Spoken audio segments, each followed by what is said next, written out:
Buongiorno e ben ritrovati, buon lunedì. Iniziamo insieme questa settimana, prima edizione, primo appuntamento con l'informazione di Antenna 3 per raccontarvi tutti i fatti accaduti nelle ultime ore nella nostra regione. Come sempre avremo collegamenti con i nostri inviati e chiaramente la cronaca in primo piano e poi spazio nella seconda parte per approfondimenti con gli ospiti. Prima però di entrare nel vivo delle notizie, il sondaggio che arriva puntuale come ogni lunedì, sondaggio tutto incentrato su quello che sta accadendo a Venezia, al Teatro La Fenice, con questo dietrofront in qualche modo e con Beatrice Venezzi che viene rimossa, viene insomma interrotta qualsiasi collaborazione. Allora il sondaggio, vediamo insieme il quesito: La Fenice cambia idea, addio Venezzi, giusto? Sì 0422 1626 691,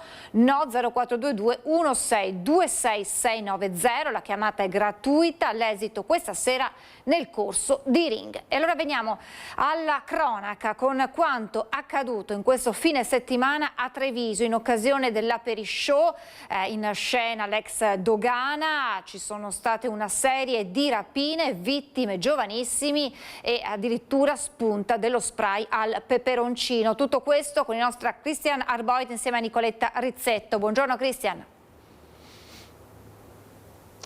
Buongiorno Francesca, a te e a tutti i telespettatori di Antenna 3. Mi trovo, lo dicevi tu, all'ex dogana. Qui sta andando in scena l'Aperishow, un evento che sta portando a Treviso decine di migliaia di persone, un evento benefico che sta interessando moltissime persone, moltissime realtà, moltissime associazioni, anche grandi nomi dello spettacolo. Succede però che venerdì sera ci sono stati degli episodi su cui sta tentando di fare luce l'Arma dei Carabinieri con la polizia. Ci sarebbero diversi episodi, ragazzi di fatto rapinati delle loro collanine. In un caso c'è la denuncia, e fra poco me la faccio sentire, di una mamma, la mamma di una 17enne che si trovava qui all'Aperishow venerdì sera alle 23:30 con la fidanzata e alcuni amici e ha avuto un incontro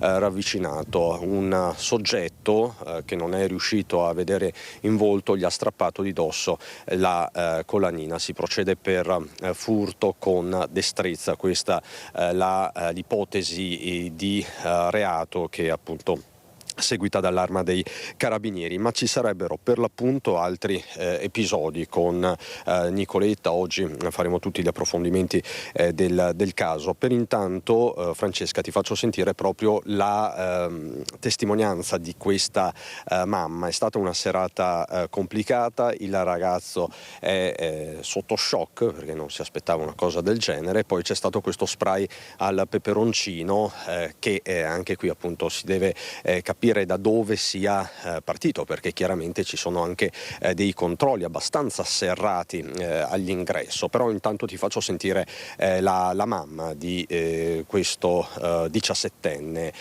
rapinato venerdì sera.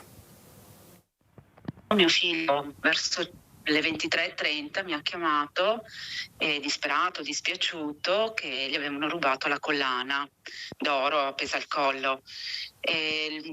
Questo che gliel'ha rubata è scappato subito, lui non è riuscito a vederlo nel volto, però non è l'unico caso che è successo quella sera a diversi ragazzi. E in più quello che mi dà fastidio, mi turba, che hanno spruzzato anche lo spray al peperoncino. Ecco, lui essendo anche asmatico l'ha sentito subito. Dovrebbero esserci un po' più controlli. C'era anche la ragazza di mio figlio assieme, gli automati hanno controllato all'entrata, aveva la borsa, mi tornò nessun controllo. C'era un po' di sicurezza, sì, però controlli addosso fisicamente non ci sono stati. Quindi è stata una serata particolarmente concitata e lei, da quello che ha capito, non è stato l'unico episodio quello di suo figlio, ce ne sono stati altri? Sì, ce ne sono stati altri.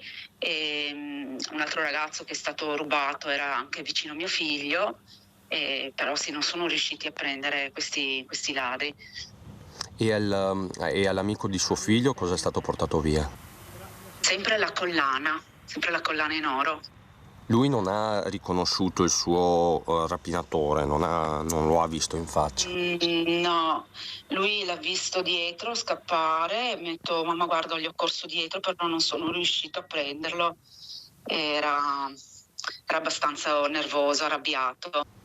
E come sta suo figlio? Mi diceva che è abbastanza scosso. Sì, lui mi ha detto che posti così non li frequenterà più, posti affollati non avrà più voglia di frequentarli. Lei da mamma che cosa si augura e qual è il suo appello? Che ci sono un po' più controlli, mi dispiace veramente di questi fatti che accadono perché sono preoccupata per questa gioventù.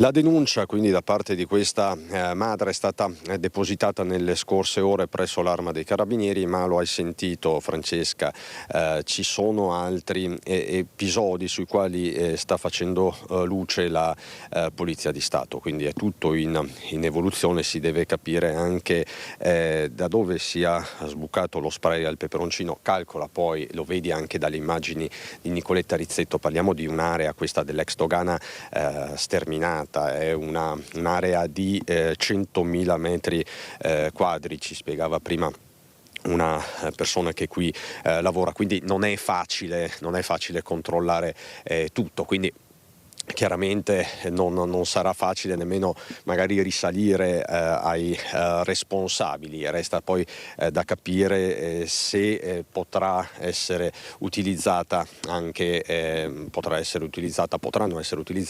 le immagini della videosorveglianza. Comunque un quadro in evoluzione per il momento con Nicoletta Rizzetto, ti restituisco la linea.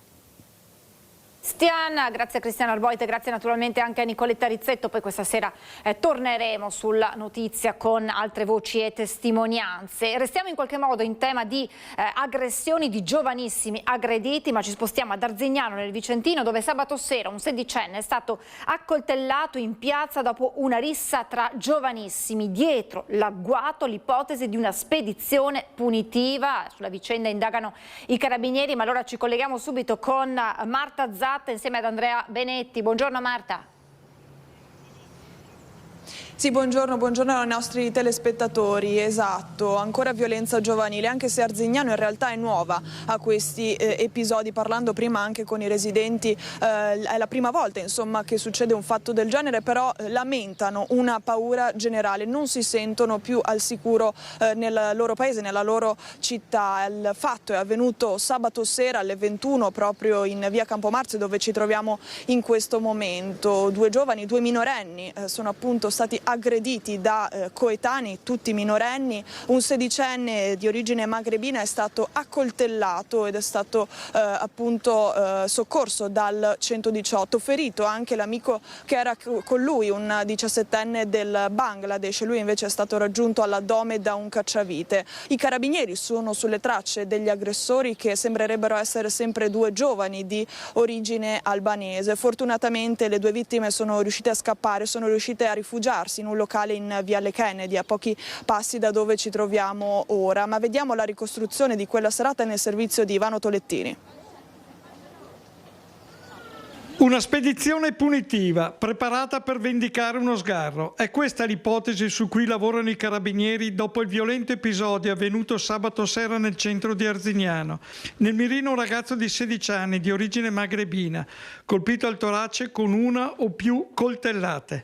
Con lui anche un amico, un 17enne di origine bangladese, rimasto ferito in modo più lieve nel tentativo di difenderlo. Secondo le prime ricostruzioni, in piazza sarebbero arrivati almeno 3 o 4 giovani armati di coltello e anche di un cacciavite.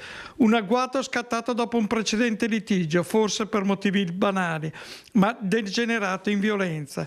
I due gruppi si sarebbero affrontati rapidamente, poi i colpi, il sedicenne è stato raggiunto al petto, l'amico ferito all'addome. Subito dopo gli aggressori sono fuggiti, facendo perdere le tracce tra le vie del centro di Arzignano. Immediato l'intervento dei soccorsi, il sedicenne, più grave, è stato trasportato all'ospedale San Bortolo di Vicenza. Non sarebbe in pericolo di vita, ma resta ricoverato in prognosi. Anche l'altro giovane è stato medicato, ma all'ospedale di Arzignano. Fondamentali per le indagini dei carabinieri le telecamere di videosorveglianza della zona e le testimonianze raccolte nelle ore successive. I militari stanno cercando di ricostruire con precisione la dinamica e identificare i responsabili. Una violenza che riporta al tema delle bande giovanili e delle regolazioni di conti tra coetanei. E ora la priorità è chiudere il cerchio attorno agli aggressori.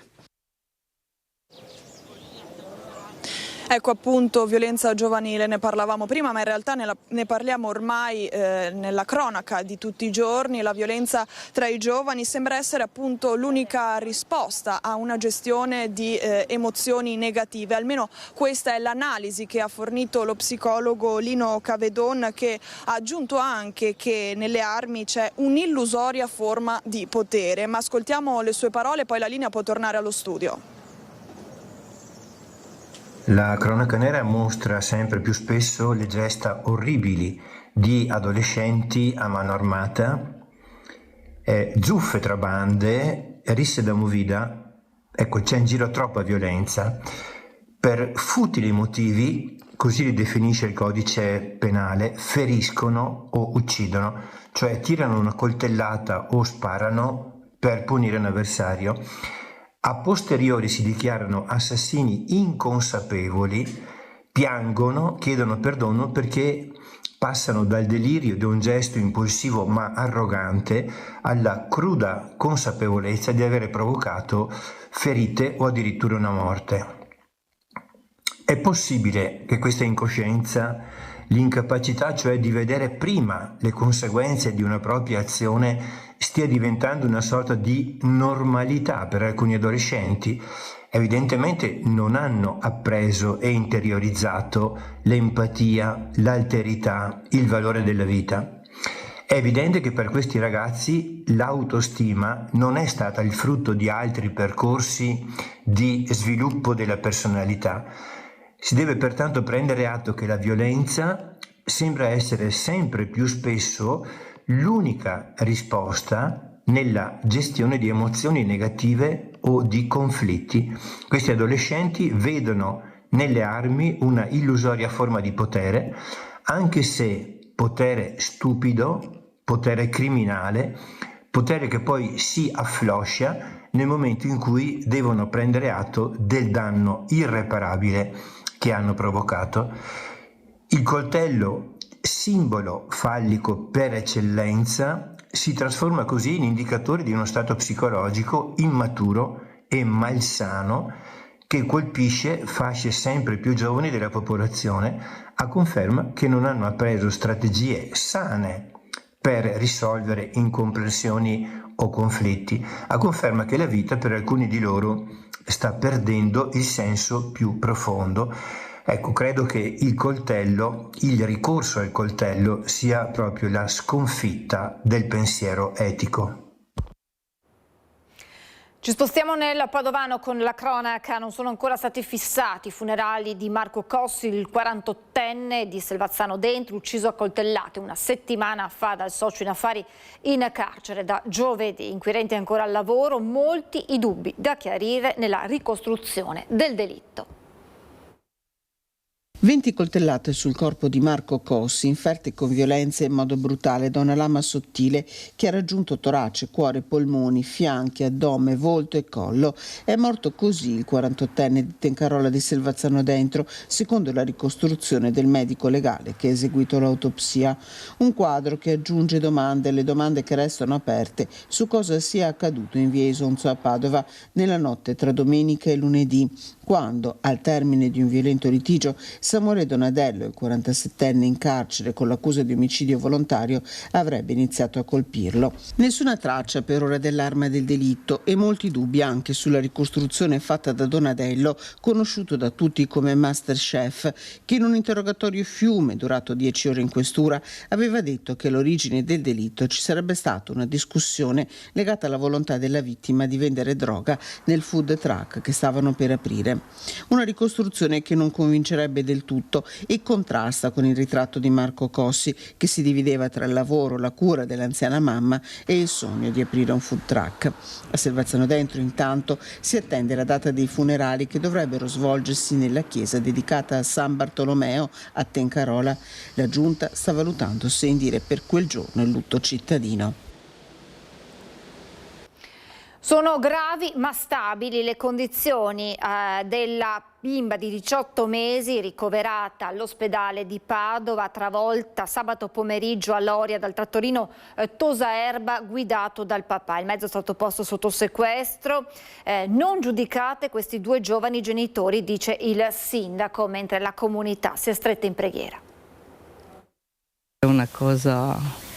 c'è neanche da pensarci, perché... Voi adesso state tutti pregando, facendo il tifo per questa bambina? Beh, certo, anche questa mattina sono appena tornata dalla messa e ho pregato per lei. Il prete l'ha ricordato, certo. E pregheremo anche adesso, sicuro.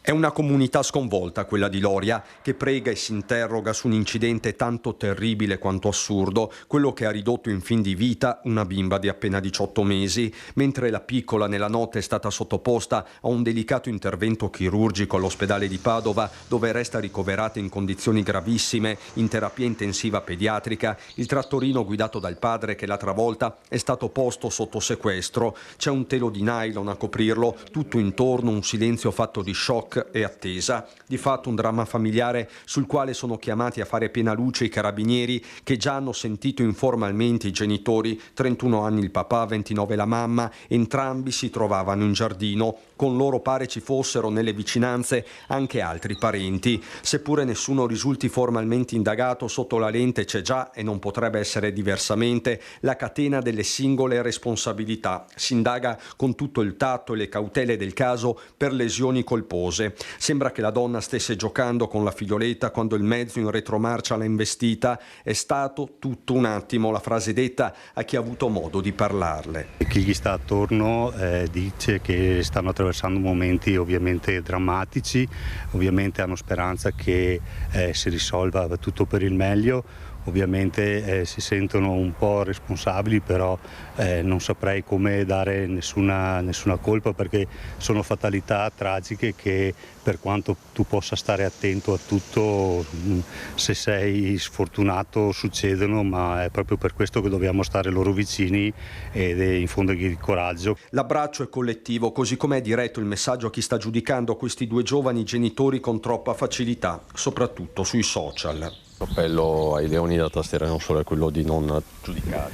Ma assolutamente no, cioè, io conosco personalmente la famiglia, i genitori, sono genitori, dire per bene è dire poco. Intanto si guarda all'ospedale di Padova e a ogni singolo flebile segnale. Abbiamo pregato perché si risolva tutto per il meglio, perché abbiamo bisogno anche di questi piccoli, chiamiamoli miracoli, per chi almeno ci crede. Iscritto nel registro degli indagati il papà della piccola, l'accusa è di lesioni colpose gravissime. Si tratta di un atto dovuto viste le circostanze. Il reato non è perseguibile d'ufficio e quindi potrebbe essere nominato un curatore speciale per la presentazione della querela. La madre a sua volta potrebbe essere indagata per omessa custodia, ma al momento non vi sono passaggi formali. Ed è in gravi condizioni la donna di 39 anni schiacciata da una idropulitrice mentre stava pulendo un piccolo scavatore. È accaduto a Sant'Angelo di Piove di Sacco. È stato necessario l'intervento dell'elio soccorso per trasportare in ospedale a Padova una donna di 39 anni rimasta gravemente ferita a Sant'Angelo di Piove di Sacco. L'infortunio è avvenuto ieri pomeriggio. La donna stava pulendo un piccolo escavatore con una idropulitrice quando è stata schiacciata dal mezzo per cause in corso di accertamento. Immediato l'intervento dei sanitari del SUEM 118 che hanno rianimato a lungo la donna e chiesto l'intervento dell'elicottero. Attualmente ricoverata in rianimazione, la donna resta in condizioni critiche. Sull'incidente stanno indagando i carabinieri giunti sul posto con gli ispettori dello Spisal. Ci spostiamo in Friuli Venezia Giulia, è stato arrestato e portato al carcere del Coroneo il giovane di origine marocchina che sabato sera aveva seminato il panico in piazza Garibaldi a Trieste. Il cittadino straniero in preda ai fumi dell'alcol si era scagliato contro i carabinieri intervenuti per fermarlo.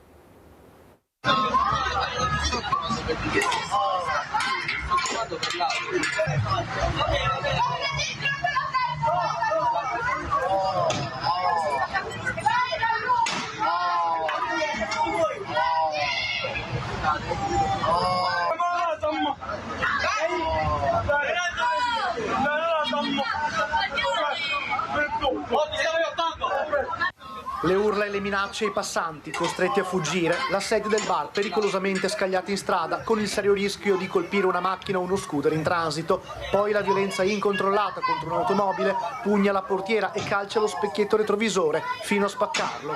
Infine la ragazza caduta a terra mentre tentava di calmare l'amico in preda ai fumi dell'alcol. L'episodio immortalato nel video di Trieste Prima racconta quanto successo sabato sera a Trieste fra alcuni Maranza in piazza Garibaldi. Protagonista un cittadino di origine marocchina che dopo aver bevuto quel bicchiere di troppo ha completamente perso il controllo. Il giovane non se l'è presa solo con lo sgabello di uno dei bar che si affacciano su piazza Garibaldi, con le auto in transito e con gli altri ragazzi che tentavano di arginare la sua furia. Il cittadino marocchino si è scagliato anche contro i carabinieri arrivati con 2 gazzelle dopo che alcuni passanti avevano lanciato l'allarme. Sul posto anche la Polizia di Stato in supporto. I militari dell'Arma hanno fermato il giovane non senza difficoltà. Questi resisteva ai carabinieri tirando calci e pugni, 3 i militari rimasti feriti. Alla fine sono scattate le manette. Il giovane è stato arrestato e ora si trova al carcere del Coroneo.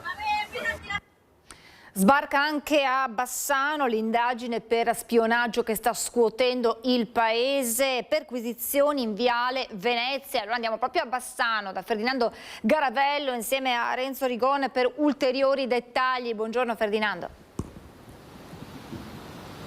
Buongiorno anche ai nostri telespettatori. Effettivamente siamo in Viale Venezia, questo è l'inizio di Viale Venezia, siamo a 2 passi dal centro storico di Bassano, perché è qui che sono arrivati gli sviluppi di un'indagine che sta scuotendo il paese, l'indagine legata alla cosiddetta squadra Fiore. Da qui in poi è tutto un fiorire di presunto, si dice, pare, secondo alcune informazioni, perché l'indagine è ancora allo stato embrionale, nonostante siano già stati sequestrati migliaia di documenti, fascicoli e attrezzature.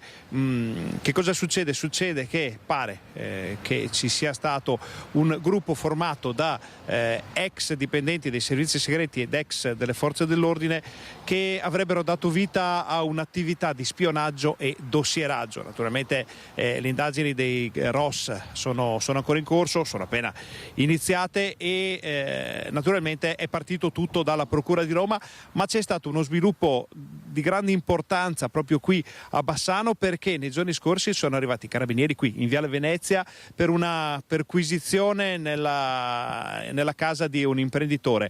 La nostra redazione ha già preparato un servizio a firma di Ivano Tollettini che vi facciamo vedere. Spionaggio e peculato, l'inchiesta arriva a Bassano, un'indagine che parte da lontano, dalla Procura di Roma, ma che ha fatto tappa anche nella città del Grappa. Al centro la cosiddetta squadra Fiore, 11 indagati, accuse pesanti che vanno dall'accesso abusivo ai sistemi informatici fino appunto al peculato. Tra i nomi coinvolti compare quello dell'imprenditore bassanese Enrico Fincati, già noto in città anche per il suo passato nello sport e in politica. Nella sua abitazione di Viale Venezia i carabinieri del ROS hanno eseguito nei giorni scorsi una perquisizione sequestrando documenti e materiale informatico. Secondo quanto emerge, l'indagine ruota attorno a un presunto sistema di dossieraggi illeciti e raccolta di informazioni riservati. un'indagine che, stando agli inquirenti romani, sarebbe stata portata avanti anche grazie al contributo di figure con accesso a dati sensibili. Tra queste spicca il nome di Giuseppe Del Deo, dirigente del Dipartimento per le informazioni della Presidenza del Consiglio, accusato di aver utilizzato strumenti e conoscenze per ottenere dati coperti da riservatezza. Informazioni che, dice la Procura, sono poi finite in circuiti privati. Nel fascicolo è anche l'ipotesi di peculato. Si parla di milioni di euro che sono transitati verso società, alcune di queste riconducibili allo stesso Fincati, tra cui la Sind e realtà collegate al gruppo Mind. Un sistema complesso fatto di relazioni tra pubblico e privato che ora dovrà essere però ricostruito punto per punto dagli investigatori. Gli accertamenti sono in corso, mentre gli indagati potranno difendersi nelle sedi opportune, a cominciare da Fincati. Bassano osserva ancora una volta al centro di una vicenda che intreccia affari, sicurezza e potere, ricordando che un'inchiesta non vuol dire colpevolezza, ma serve per accertare quello che realmente è accaduto. E Fincati, fino a prova del contrario, è innocente. E allora torniamo a parlare di quanto sta accadendo al Teatro La Fenice con l'addio di fatto a Beatrice Venezzi. Prima di andare proprio a Venezia da Anna Maria Parisi vi faccio vedere nuovamente il sondaggio di oggi incentrato sul caso Fenice. La Fenice cambia idea, addio Venezzi, giusto? Sì, 0422 1626 691, no 0422 1626 690. Vi ricordo che la chiamata è gratuita e l'esito questa sera nel corso di Aringhe. Allora, il sovrintendente della Fenice Nicola Colabianchi, la rimozione di Beatrice Venezzi dall'incarico di maestro dell'orchestra del teatro, spiegate le ragioni della decisione dopo settimane di polemiche, ci racconta tutta la nostra Anna Maria Parisi insieme a Marco Trentin, segretario provinciale FIALS. Buongiorno Anna Maria. Sì, buongiorno Francesca, e devo dire che l'atto finale, il requiem di Beatrice Venezzi, l'ha posto anche la Presidente del Consiglio Giorgia Meloni, dicendo che oramai la direttrice dell'Orchestra La Fenice è diventata indifendibile dopo le dichiarazioni esternate nei giorni scorsi, pochi giorni fa, alla stampa argentina. In sintesi, cosa ha detto? La Venezzi ha dichiarato ai colleghi argentini che lei, non essendo figlia di musicisti, non ottiene il posto, non ha dei favoritismi, così come invece ce l'hanno gli orchestrali della Fenice, dove il passaggio del testimone si ha di padre in figlio.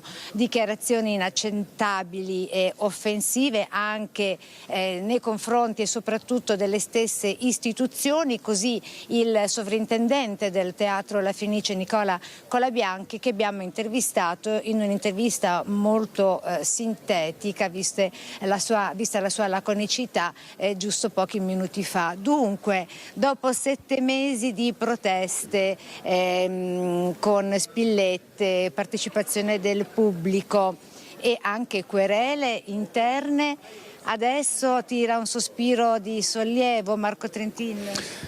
Indubbiamente sono stati 7 mesi molto faticose, di aspre battaglie e forti tensioni, e alla fine siamo giunti alla fine di questa triste storia che rappresenta uno dei punti più bassi della cultura italiana. E ci abbiamo messo anima e corpo per contrapporci a una classe dirigente che voleva imporre ciò che non si poteva imporre. Abbiamo scritto una pagina di storia del teatro, della cittadinanza e direi di tutta l'Italia. È stato un momento di grande resistenza. Speriamo di essere d'esempio e di ispirazione anche per tutti coloro che in qualche modo si sentono defraudati dei valori che noi tutti condividiamo.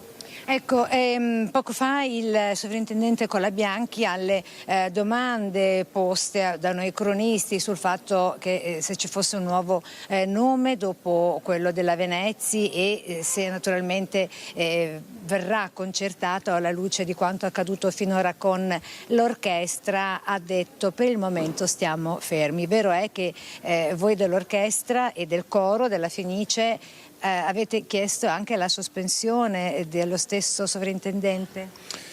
Sì, certamente questo è un passaggio importante, la revoca della Venezia è un passaggio importante perché tutto è partito da lì, però purtroppo questa direzione, il sovrintendente in particolare, non gode più della stima non solo dell'orchestra, del teatro, di tutti i lavoratori del teatro, ma anche del pubblico e di una importante parte della critica nazionale e internazionale. Quindi il problema rimane, il problema del sovrintendente rimane. Noi come sempre siamo disponibili, lo siamo stati, lo siamo adesso e lo saremo anche in futuro, disponibili al dialogo e al confronto, però ecco, la questione non è, c'è ancora molto da lavorare, da fare. Ecco, concludendo, Marco, vista la sua esperienza, dal suo focus, dal suo osservatorio, qual è lo scenario che si potrebbe prospettare, considerato da qui ai prossimi giorni, considerato che anche il governo con il ministro Giudi e la premier Giorgia Meloni hanno accettato con grande stupore da parte di tutti questa scelta da parte del sovrintendente Colabianchi? Ma come è stato detto da più parti, io auspico, perché poi sa, la politica ci riserva sempre grandi sorprese, spesso in negativo, ma sarebbe necessario ripartire da zero e lo dico rispetto a tutte quelle nomine appunto, come dicevamo prima, contestate. È importante ritrovare serenità, perché il Teatro della Fenice è un patrimonio mondiale e in questi 7 mesi abbiamo gettato alle ortiche tanto lavoro fatto, quindi io voglio sperare che le persone, poi speriamo con il nuovo sindaco, il nuovo presidente, insomma, che si possa ritrovare il filo che in questi 7 mesi è stato perso, facendo anche delle figure a livello internazionale poco carine. Ecco. Ringraziamo Marco Trentin, segretario provinciale della FIALS, il sindacato anche dell'orchestra La Fenice di Venezia, quindi se ho capito bene forse nei prossimi giorni potremmo anche vedere la sospensione del sovrintendente Colabianchi, da quanto ha lasciato intendere lei, ma non è detto, vediamo, la politica riserva sempre tante sorprese. Da Venezia è tutto, per la parte tecnica curata da Sandro Ponchio. A voi la linea. Grazie davvero Anna Maria, grazie anche al tuo ospite, e poi naturalmente una vicenda che continuerà a far discutere anche nelle prossime ore e nei prossimi giorni, sicuramente a Venezia, ma non solo, perché avete sentito in apertura Anna Maria ci ha raccontato delle dichiarazioni della premier Giorgia Meloni. Adesso nel Bellunese, a Feltre per l'esattezza, dove decine di lavoratori in un'azienda denunciano sintomi come nausea e crampi. Ci sono delle indagini in corso per capire da che cosa siano provocate. Allora andiamo subito a Feltre con il nostro Fabio Fioravanzi. Buongiorno Fabio. Buongiorno, siamo a Villa Paiera, la zona industriale di Feltre. Abbiamo alle spalle proprio lo stabilimento principale della Clivet, che è l'azienda dove si sono verificati questi casi. Si parla di una 50ina di persone. In questo preciso istante è in corso un'ispezione da parte dell'USL. Abbiamo parlato sia con le rappresentanze sindacali che con l'azienda, che nel pomeriggio ci darà un'opinione da parte del responsabile della sicurezza. Si parla o di mensa, che è quella in questo momento sotto controllo, oppure di verifica se non ci sia stato un inquinamento delle falde acquifere, per cui questi malesseri dei dipendenti possono dipendere dall'acqua. Per fortuna sono casi in via di soluzione, non c'è nessun allarme particolare, la cosa è nata perché i disturbi accusati da alcuni dipendenti si erano protratti nel tempo, spingendoli a rivolgersi al pronto soccorso.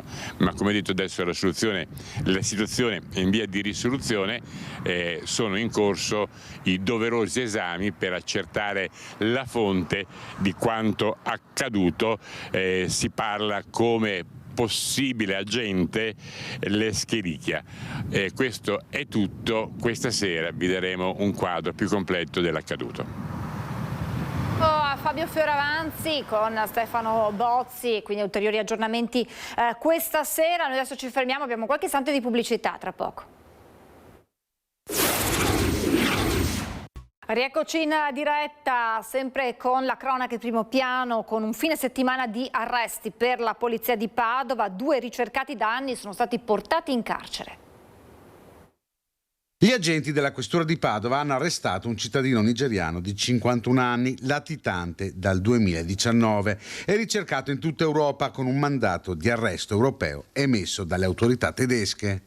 L'uomo è stato individuato in modo quasi casuale, si era presentato spontaneamente all'ufficio immigrazione della questura patavina per chiedere un permesso di soggiorno di lavoro. Durante i controlli di routine, gli agenti hanno trovato nella banca dati europea Schengen una segnalazione a suo carico con uno pseudonimo. L'uomo quindi è stato accompagnato in questura, dove le sue impronte hanno confermato la sua vera identità. Il 51enne era stato condannato in Germania a 15 anni di reclusione per una violenza sessuale commessa ad Augusta nel marzo del 2014. Aveva avvicinato una donna davanti a un locale, l'aveva costretta a seguirlo in una zona boschiva e l'aveva brutalmente aggredita. La vittima aveva riportato lesioni su tutto il corpo. Dopo il reato, l'uomo aveva lasciato la Germania, era entrato in Italia con false generalità e si era reso latitante per sfuggire alla giustizia. La condanna era arrivata nel 2019, ma lui era già sparito.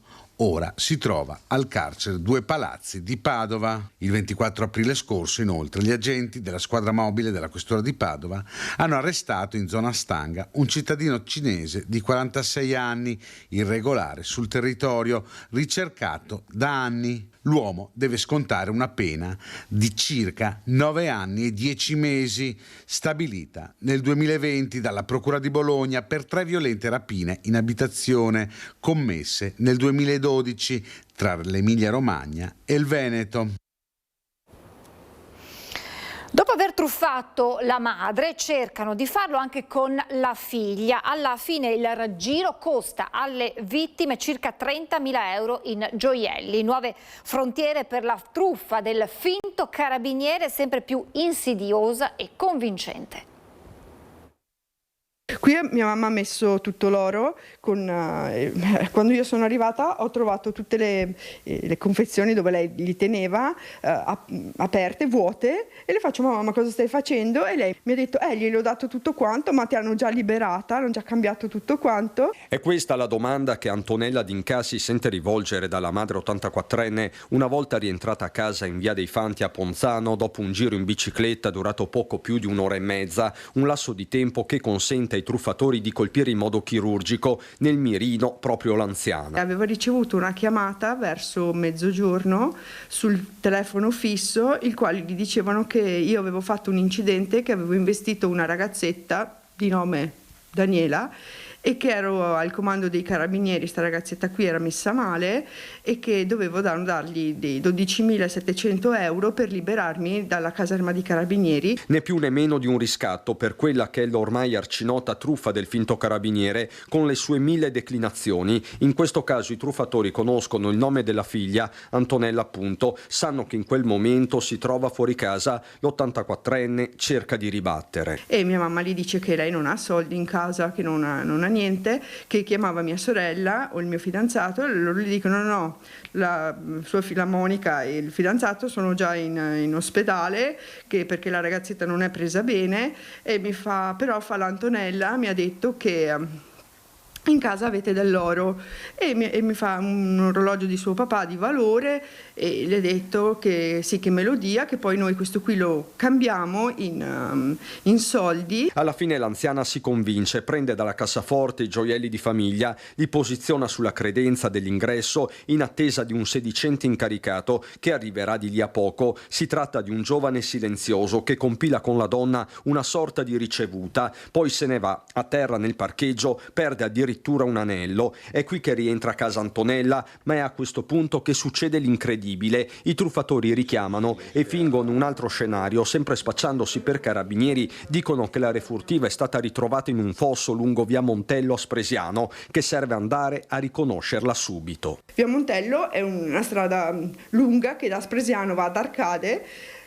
Questo qui, mentre eravamo in macchina, ci richiamano altre po' di volte, che anche il mio compagno, il mio vicino rispondono al telefono, cioè ci credevamo a questo, e poi abbiamo realizzato che eravamo truffati sulla truffa. Le chiamate sono continue finché la famiglia d'Incanno non arriva davanti la caserma dei carabinieri di Spresiano e scopre il maxi raggiro. Forse l'intento era quello di svuotare la casa di persone e procedere con un ulteriore furto, o forse isolare madre e figlia per rapinarle in un luogo isolato. Rabbia, tanta rabbia che dici: ma come ho fatto a caderci che su tutto questo? Difficile capacitarsi. La denuncia è stata presentata ai carabinieri veri in caserma paese. Il bottino oscilla tra i 30 e i 35.000 euro. Abbiamo vigilanza che passa perché ce l'abbiamo, allarme, abbiamo un po' tutto quante le sicurezze che possiamo avere, spranghe e tutto quanto, però qui non è servito a niente, perché comunque con una telefonata ci hanno messo veramente a terra.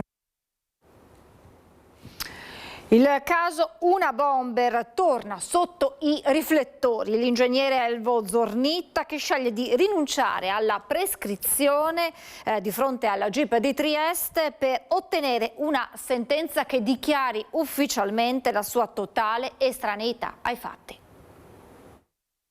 Torna sotto i riflettori il caso Una Bomber. L'ingegnere Elio Zornitta, per anni il sospettato numero 1 della scia di attentati che ha terrorizzato il nord-est, nelle scorse ore ha scelto di rinunciare alla prescrizione, una decisione volta ad ottenere una riabilitazione totale nell'inchiesta riaperta nel 2022. Nel corso dell'udienza ho ribadito l'inutilità di ulteriori approfondimenti, anche perché ampiamente esaminati nel vecchio procedimento concluso con la richiesta di archiviazione del 2008-2009.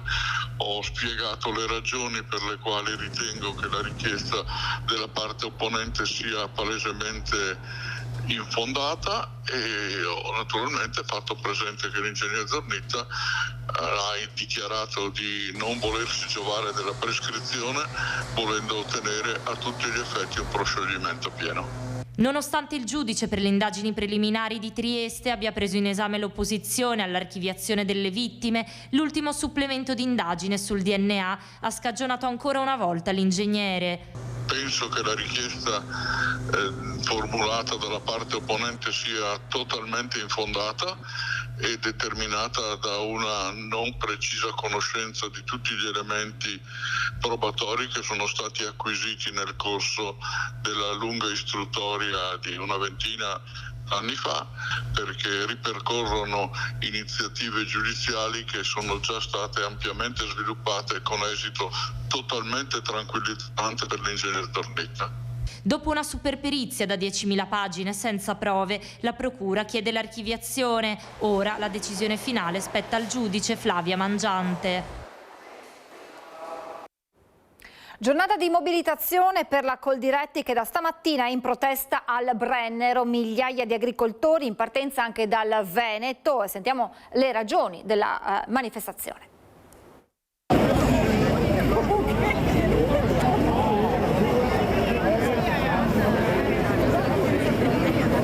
Oggi migliaia di agricoltori dal Veneto e da tutta Italia sono qui al Brennero ancora una volta per chiedere all'Europa un cambio di passo sulle normative che purtroppo rendono italiani. Non è un cambio di passo anche sulla politica estera, per avere una pace vera che consente ai nostri agricoltori di avere mezzi di carattere tecnico e concimi e gasolio a costi sopportabili, e che oggi purtroppo invece stiamo pagando senza poter avere un riscontro di carattere economico. È una lotta che continuiamo a portare avanti per tutelare il nostro agroalimentare, per tutelare le nostre imprese e soprattutto le prossime generazioni.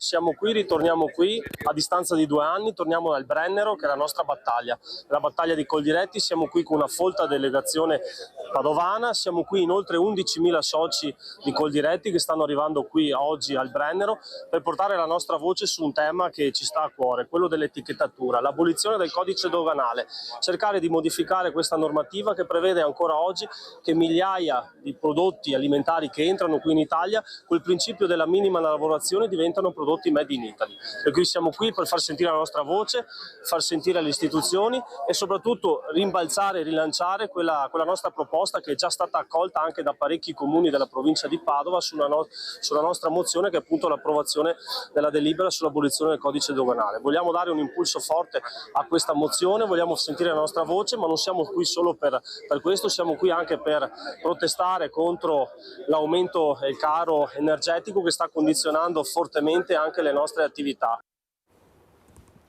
Caso migranti a Treviso, sgomberati dal Park Dal Negro, martedì scadono i 7 giorni offerti dall'imprenditore in albergo. Si lavora ad un'altra soluzione, l'alternativa è nuovamente la strada.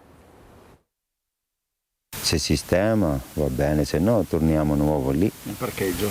No, parcheggio.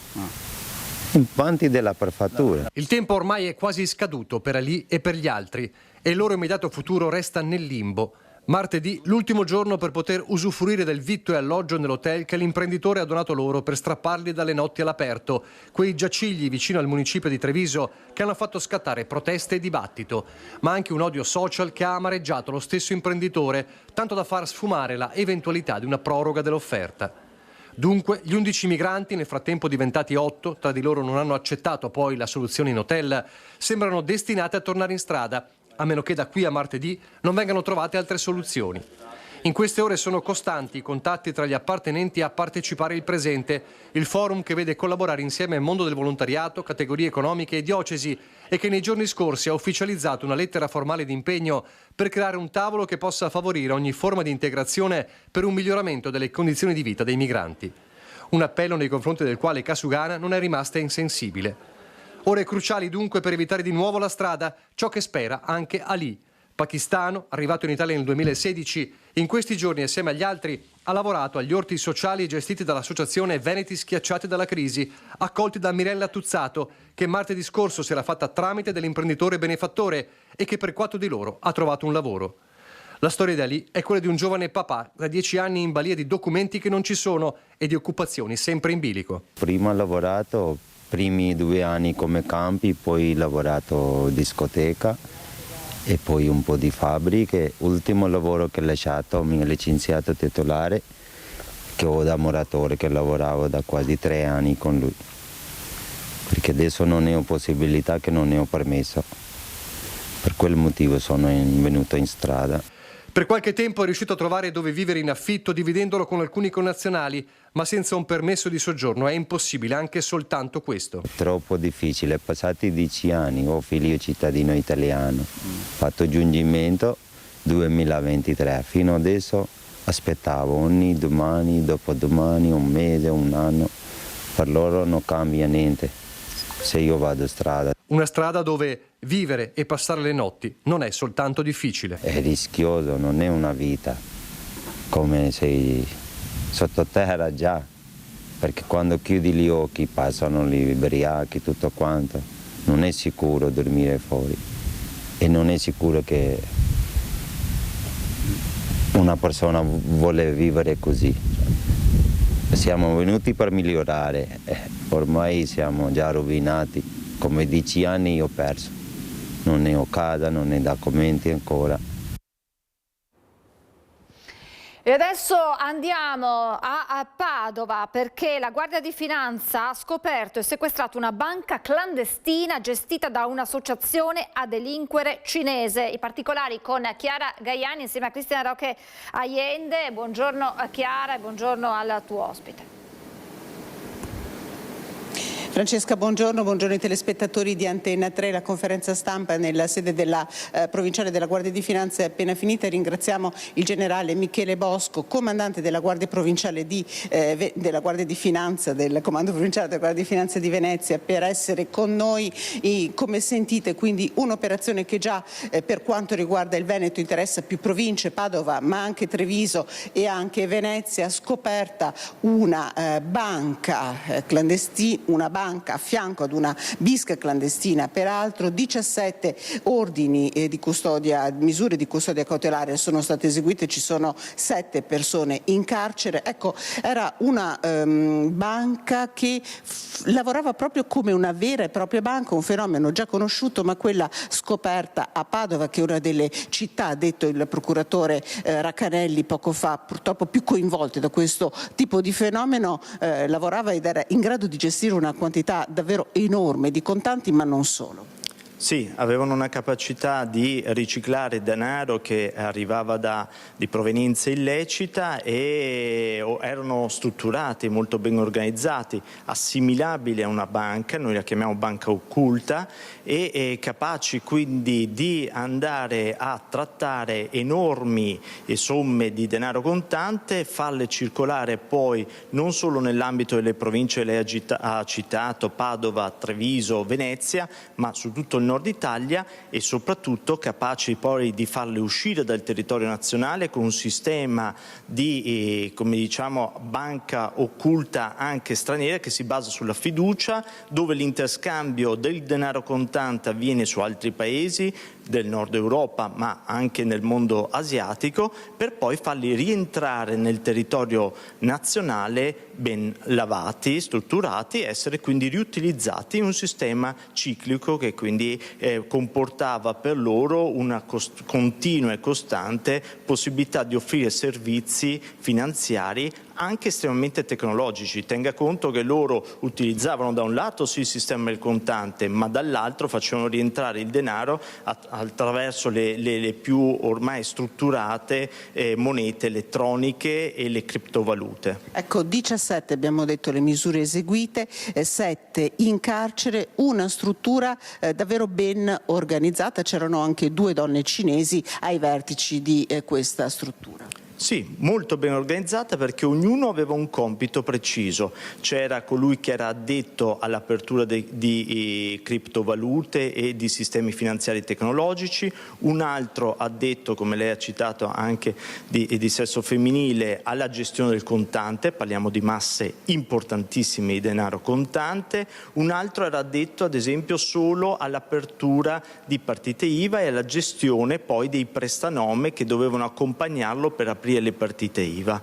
Tutto molto molto ben organizzato e strutturato. Ecco, ovviamente siamo solo all'inizio dell'indagine, qui hanno partecipato 200 uomini e donne della Guardia di Finanza solo nella mattinata odierna. Ringrazio il nostro ospite, il generale Michele Bosco, grazie per la collaborazione tecnica alla collega Cristiana Raccanelli. Della linea può tornare a te, Francesca. Grazie anche da parte nostra, grazie a te Chiara, grazie a Cristiano Caiende, grazie anche al comandante per questi dettagli. Adesso noi voltiamo pagina, entriamo nel mondo dell'università, nello specifico dell'Università Ca' Foscari di Venezia, che sta vivendo un momento importante con il cambio al vertice per quanto riguarda chi prenderà il posto dell'attuale rettrice Tiziana Lippiello. Tra i 5 candidati il professor Carlo Bagnoli. Buongiorno professore, grazie per essere con noi. Buongiorno a voi e grazie di avermi invitato. Professore ordinario di economia aziendale all'Università Ca' Foscari, oggi è una giornata importante, professore, arriviamo proprio in un momento di un confronto tra i candidati a questo importante incarico. Sì, oggi abbiamo avuto il primo confronto tra i 5 candidati, siamo ben 5, abbiamo avuto la possibilità di presentare il programma, ma in realtà anche presentare noi stessi, direi, farci conoscere all'intera comunità ca' foscarina. Ce ne sono programmati altri 2 in location diverse. Oggi eravamo a San Giobbe, quindi presso il campus economico. Un altro incontro sarà presso l'Auditorium Santa Margherita e interesserà di più le aree linguistiche e umanistiche. Infine un terzo incontro sarà presso il campus scientifico di Via Torino. Ecco, tra i numerosi punti del suo programma ce ne sono alcuni che mi hanno particolarmente colpito, professore. Partiamo dal cambiamento strategico di cui necessita l'università statale. Quando parliamo di cambiamento, che cosa intendiamo dire? Dove si deve intervenire in questo cambiamento? Beh, il cambiamento strategico significa che non si può immaginare di mantenere un modello di funzionamento come quello tradizionale. Diciamo che nell'immaginario collettivo c'è ancora l'idea dello studente appena neodiplomato che risiede nel campus o vicino al campus, che a tempo pieno studia, però in realtà c'è stata una trasformazione dei nostri studenti, e non dico neanche in senso migliorativo, che danno sempre più una maggiore enfasi sulla strumentalità del titolo di laurea, quindi la laurea per trovare occupazione, e che quindi, anche se sono a tempo pieno, tra virgolette, in qualche modo intervallano il frequentare i corsi con dei lavoretti, in qualche modo cercano di avere più corsi online. Questo chiaramente mette in discussione un po' quella che è la funzione, secondo me, principale dell'università, almeno tradizionalmente, che è quella di trasformare delle ragazze e dei ragazzi in giovani adulti responsabili, capaci di pensiero critico. Questa trasformazione in qualche modo degli studenti, dello studente tra virgolette tradizionale, si somma a un'altra serie di sfide importantissime, che sono l'avvento dell'intelligenza artificiale, un crescente scetticismo sul ritorno dell'investimento della laurea, nel senso che molte aziende nostre, piccole, locali, ritengono più interessante assumere un neodiplomato in apprendistato magari, e ritengono che l'esperienza pratica che permette di fare i 3-4 anni invece di dedicarlo allo studio sia un ritorno più interessante che invece assumere un neolaureato che gli può portare però del pensiero critico. Ci sono in generale dubbi sull'investimento in generale da parte della politica nella ricerca, i budget, a parte in qualche modo la sbornia del PNRR, ci sono degli investimenti calanti. Si ritiene che la ricerca non sia poi così più funzionale alla crescita economica e alla mobilità sociale, senza poi parlare dell'inverno demografico che sta arrivando, non è ancora arrivato, ma dal 2027 al 2028 i potenziali iscritti all'università saranno in un numero molto inferiore. Questo crea una serie di sfide che non permettono alle università statali in generale di fare quello che si definisce il business as usual, cioè dovranno in qualche modo rinegoziare il contratto sociale, dovranno in qualche modo rinegoziare la propria funzione. Alcune asseconderanno le richieste degli studenti, quindi diventando molto più simili alle università telematiche, che è un'altra grande sfida che è stata portata alle università tradizionali. Altre, se non vogliono in qualche modo aumentare i corsi online, ma ritengono ancora appunto che la funzione principale, come dicevo io all'inizio, sia trasformativa, offrire agli studenti e ai ragazzi delle esperienze trasformative per creare degli adulti, dovranno in qualche modo ripensare in maniera importante, appunto attraverso un cambiamento strategico, a quella che deve essere la loro funzione. Chiaramente ci sono anche delle opportunità, perché in tutte le grandi trasformazioni ci sono delle opportunità. Noi abbiamo in Italia una quota di laureati inferiore alla media europea, quindi potremmo tentare di sollevare in qualche modo questo indice. Abbiamo per il momento intercettato pochissimi studenti stranieri in generale. Ca' Foscari, la mia università, in realtà è particolarmente brava su questa, ma a livello di sistema non siamo ancora visti come una location attrattiva, soprattutto per paesi emergenti.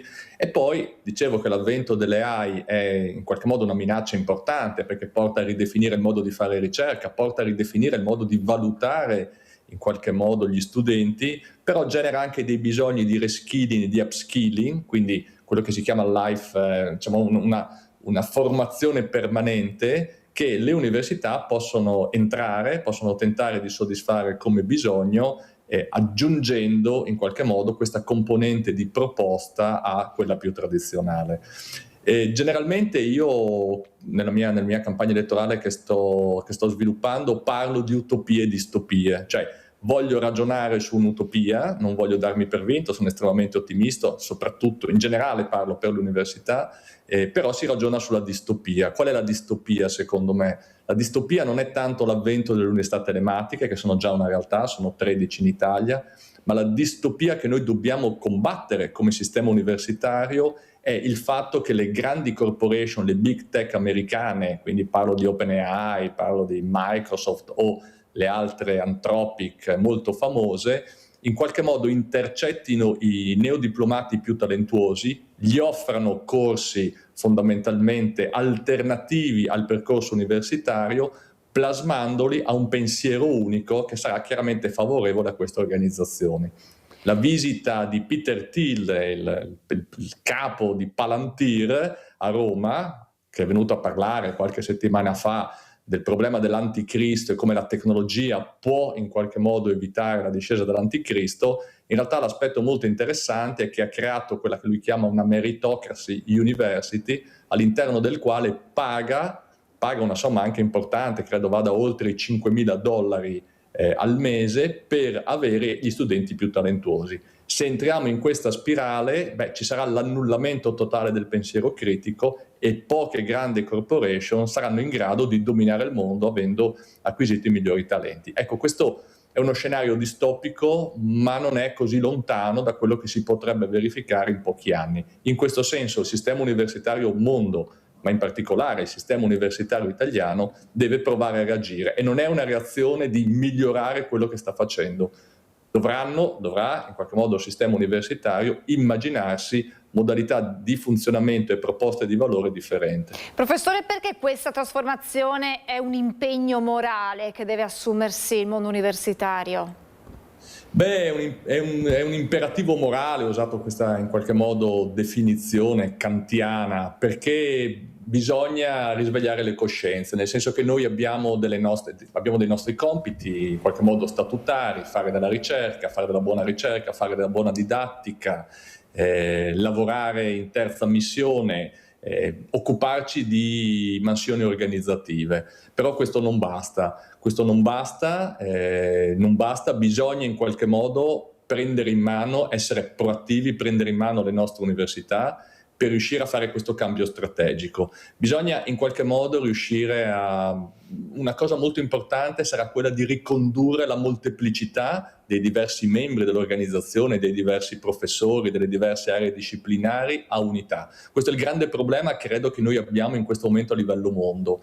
Ricondurre la molteplicità all'unità. L'ONU non riesce più a ricondurre a unità i diversi stati nazionali, l'Unione Europea non riesce a ricondurre più a unità i diversi stati europei, e via via fino ad arrivare alle università che non riescono a ricondurre a unità gli interessi dei singoli docenti e delle singole aree disciplinari. Ecco, per fare questo, per ricondurre a unità, occorre che tutti i miei colleghi facciano un passo indietro per fare 2 passi in avanti. Chiaramente questo imperativo morale è molto impegnativo, però io su questo sono molto fiducioso, perché, come dico sempre, non si fa il docente universitario, si è un docente universitario, e quindi è un progetto di vita in quanto costitutivo della propria identità. Se riusciamo in qualche modo a renderci conto che siamo a un momento di svolta e dobbiamo ridiventare centrali nell'orientare anche il comportamento a livello sociale, riniziare a tracciare una rotta, io sono discretamente convinto che tutti i colleghi non avranno un problema a fare un passo indietro per fare insieme come istituzione 2 passi in avanti. E in questa sfida, in queste nuove frontiere, che ruolo vuole ritagliarsi l'Università di Ca' Foscari?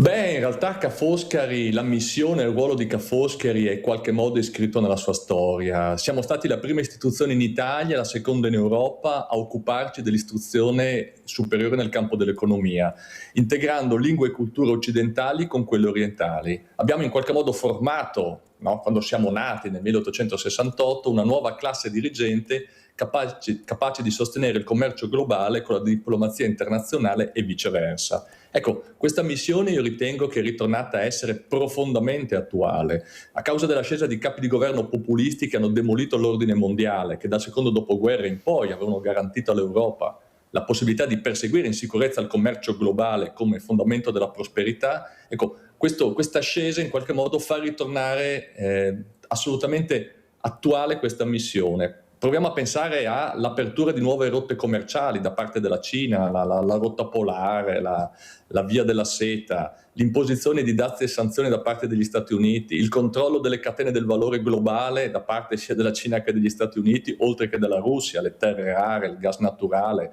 il blocco dello stretto di Hormuz. No? Cioè, queste sono tutte evidenze di come importanti leve geopolitiche condizionano la risoluzione di altri critici e globali problemi a livello ambientale, a livello sociale e a livello culturale. Ecco, credo che il blocco dello stretto di Hormuz, prima applicato dall'Iran e adesso applicato anche dagli Stati Uniti, evidenzino come la capacità di incidere sul commercio internazionale avvenga perché non c'è più la possibilità, non riesce più a giocare un ruolo importante la diplomazia internazionale. Ecco, credo che Ca' Foscari dovrebbe ritornare a fare ciò per il quale è nata. Ho usato un'espressione di Frasco-Nattà per definire la visione di Ca' Foscari, che è vado verso dove vengo. E quindi è proprio questa idea di ripensare a una classe dirigente capace di sostenere il commercio globale con la diplomazia internazionale e viceversa.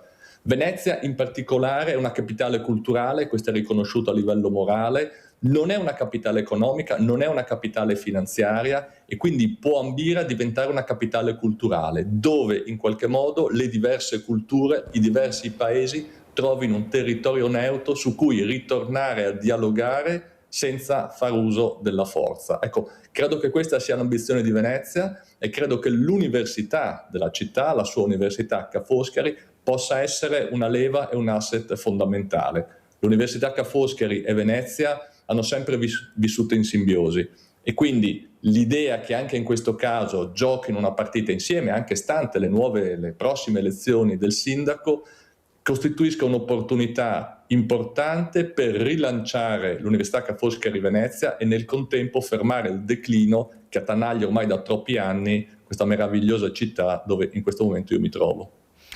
Un mondo che cambia, una città che cambia, un'università che si deve adeguare a questo cambiamento. Grazie davvero professore, naturalmente buon lavoro per questa intensa campagna in vista poi dell'elezione del nuovo rettore dell'Università Ca' Foscari. Grazie al professor Carlo Bagnoli, professore ordinario di economia aziendale all'Università Ca' Foscari, uno dei 5 candidati al ruolo di rettore. Grazie davvero professore, buon lavoro.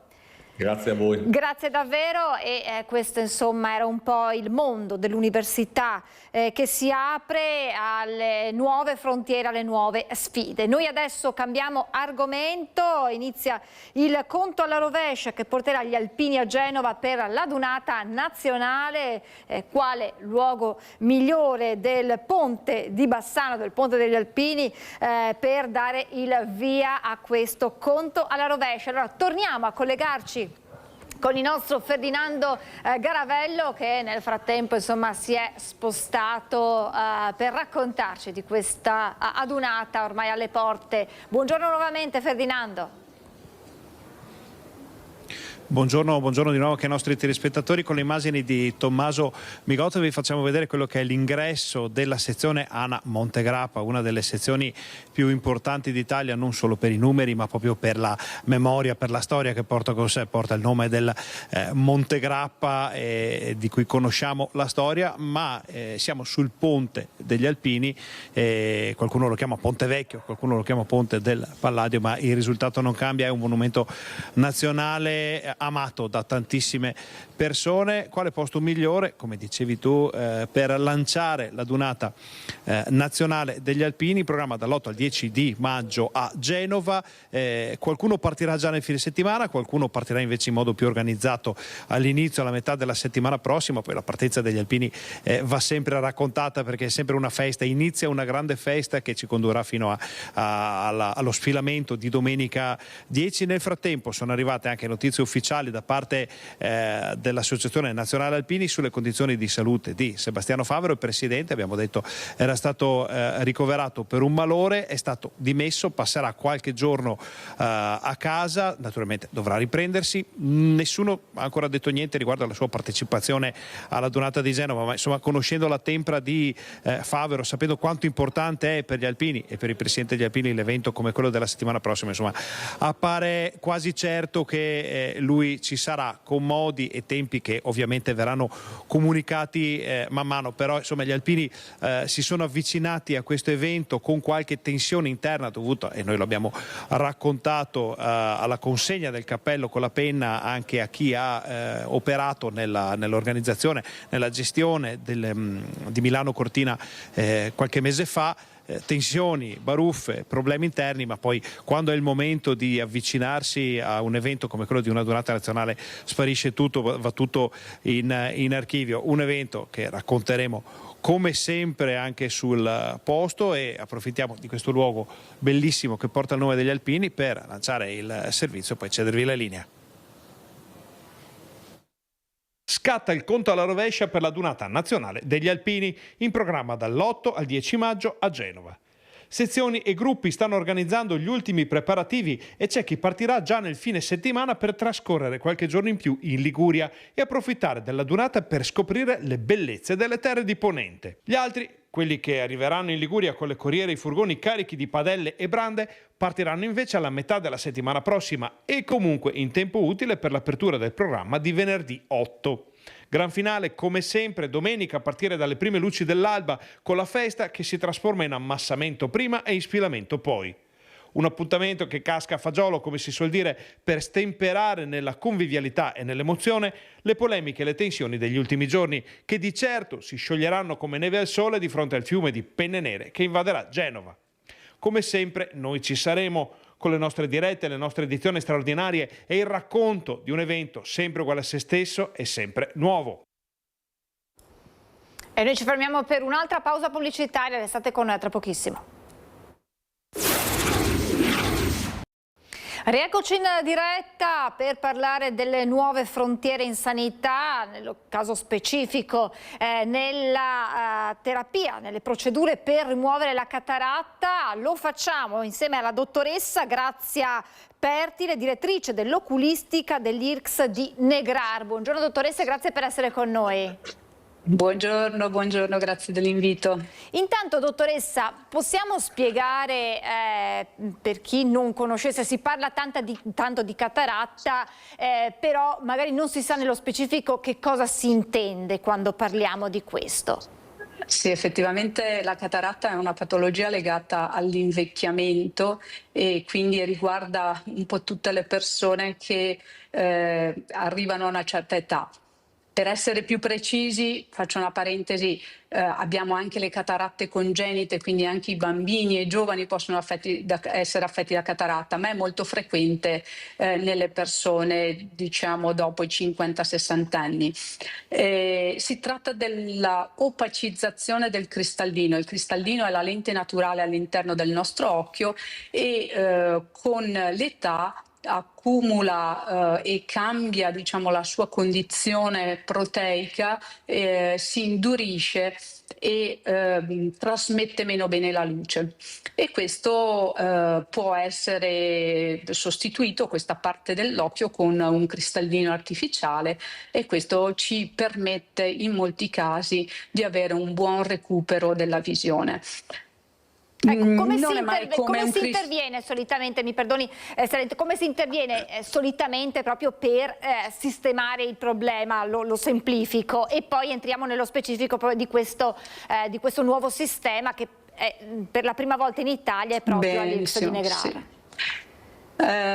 Allora, diciamo che ci sono le due fasi che vanno distinte. Uno, bisogna rimuovere il cristallino artificiale, e poi si interviene inserendo bisogna rimuovere il cristallino naturale per inserire poi il cristallino artificiale.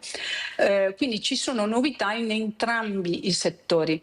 Normalmente il cristallino naturale viene tolto con gli ultrasuoni, adesso invece siamo in grado di utilizzare il laser per fare una parte significativa dell'intervento.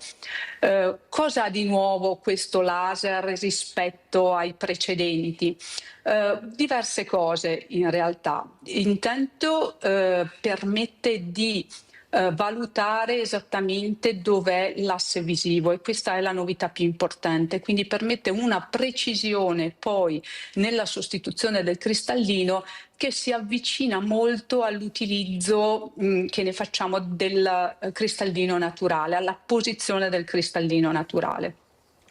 L'altra novità importante è la combinazione di questo tipo di intervento fatto col laser con l'inserimento di un cristallino di nuova generazione che simula quello naturale, cioè ci permette di vedere alle varie distanze, a differenza del cristallino tradizionale che ci permette di vedere a una sola distanza, e quindi diciamo permane la presbiopia. Quindi l'abbinamento dell'utilizzo di questo laser con un posizionamento di un cristallino artificiale nella posizione ottimale nei pazienti adatti, perché non è adatto in tutti i pazienti, può portare ad eliminare gli occhiali nella gran parte delle situazioni della vita. E questo avvicinamento alla visione naturale ovviamente è quello a cui puntiamo sempre. Chiaramente più efficace, più preciso rispetto alle tecniche finora utilizzate. Esatto, la precisione è l'aspetto più importante. L'altro aspetto molto significativo è che nell'ambito dell'oculistica è la prima volta che l'intelligenza artificiale viene utilizzata proprio nella terapia.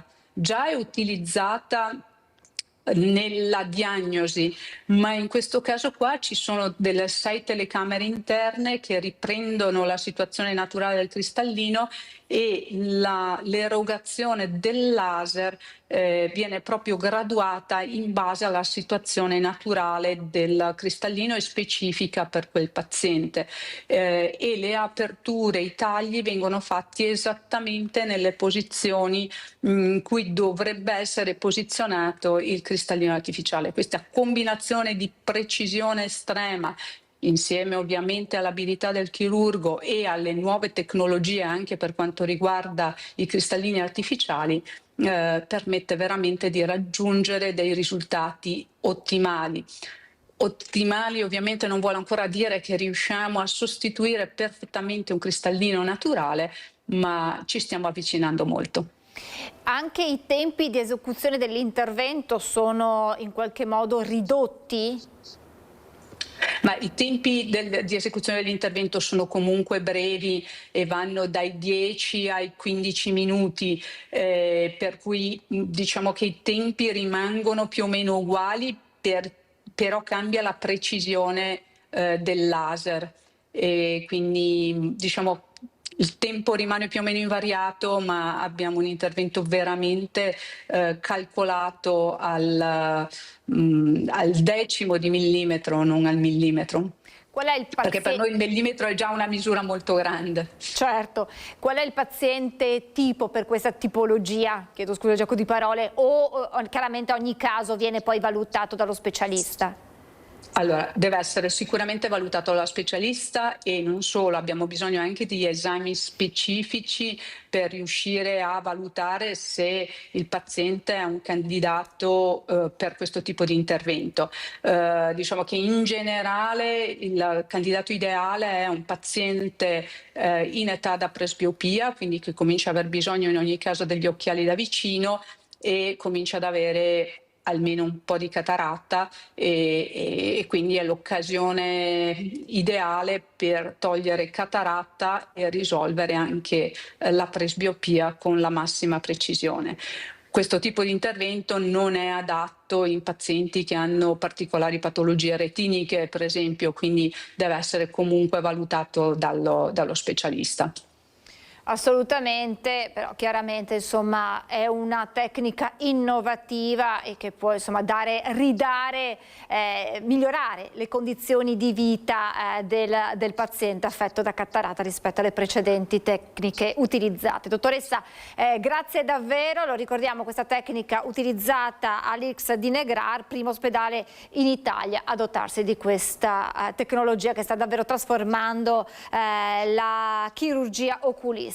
Grazie alla dottoressa Grazia Pertile, direttrice dell'oculistica dell'IRCS di Negrar. Grazie davvero dottoressa, buon lavoro. Grazie a voi e buona continuazione anche a voi. Grazie. Questo insomma un importante traguardo dell'innovazione, quando l'intelligenza artificiale arriva in supporto di quello che poi è il lavoro umano degli specialisti, in questo caso specialisti in sanità.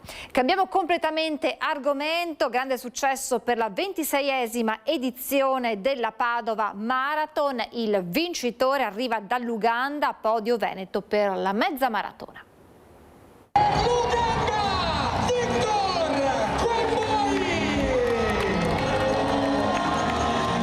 Terzo 2 anni fa nella mezza maratona, secondo nel 2025 sui 42 km. Finalmente quest'anno l'ugandese Victor Chembowi raggiunge il gradino più alto del podio della Padova Marathon 2026. Dietro di lui dal Kenyan Labav Chekrom al secondo posto, al terzo posto invece Terence Bisosa del Burundi. La keniana Gladys Chemutai domina la gara femminile, seguita da 2 connazionali. Per la mezza maratona maschile invece il podio è tutto italiano.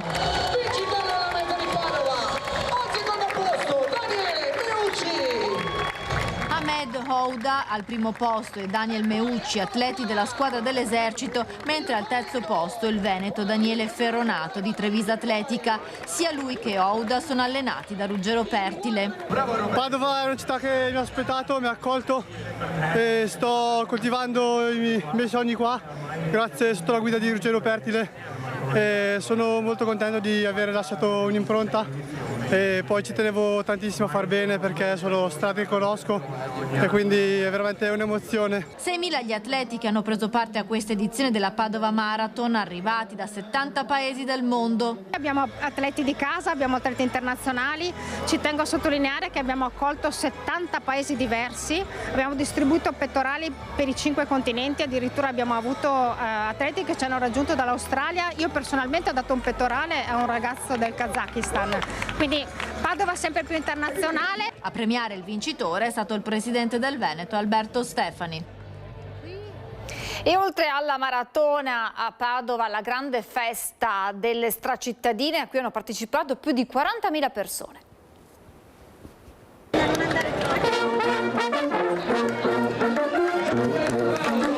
Sia una bella corsa e un grande evento per la città di Padova.